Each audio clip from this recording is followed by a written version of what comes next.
Asabotsy fa 12 ny volana Jolay 2024 manaritra ny araba ndray tompoko lasy tompoko vavy ampanajana no iarahana aminao ary anasananao ihany koa hanaraka hatramin'ny farany fampalalam-baovao eto amin'ny fahitalavitra ma TV ny olana eo amin'ny aditany izay nitranga teny anasana teny sy ny teny Ambatobe no isany hoentina amintsika amin'ity takariva ity eo ihany koa ny malagasy ny internet singa iray tsy afaka misaraka amin'ny malagasy tsony ny raha nisehatra ny internet amin'izao fotoana izao akoatra izay ny ny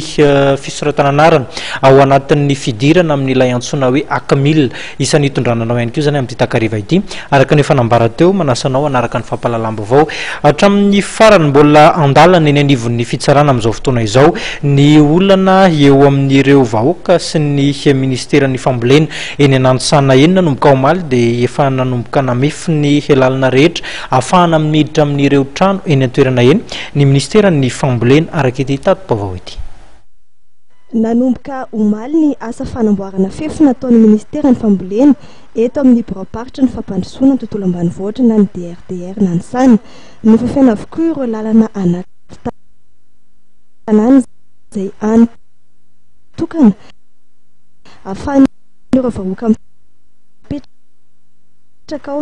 mivoaka sy miditra amin'ny tanàna sy ny trano misy azy ireo. Raha nita tetỳ toerana dia ho voahidy anaty fefy avokoa ireo trano miorina ety ka nahatonga ny ayay eo anivon'ny roponina izy ireo izay nanao fitarainana tamin'ny sozim-bavam-bahoaka ny avireo idinina.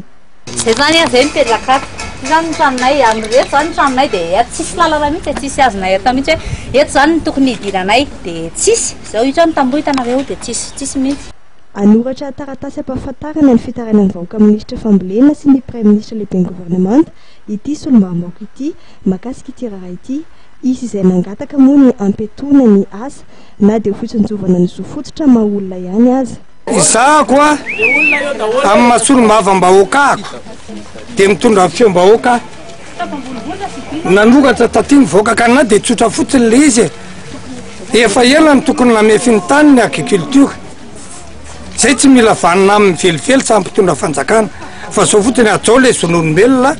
mba miolalana fotsiny aloha le olona fa ny enquête parlementaire dia mbola mbola toy zanaingy hoe izy atao amin'ny agriculture ny tompona andraikitra izy ny tsy nanolo-tsaina ministra hoe asa vely hipetraka eo olona ko tamin'ny taona nidirany teo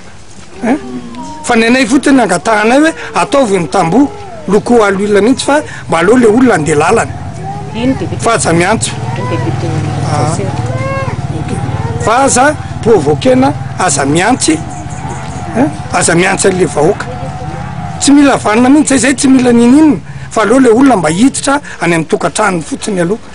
fa hatramin'izay nao taitra ny olona tsy mba taitra reka mamaky takotra. Anokatra fanadihadiana ny voamera-panadiady misahana ny fananatany eo anivony ny tena mera-pirenena mahakasika ity raha ity.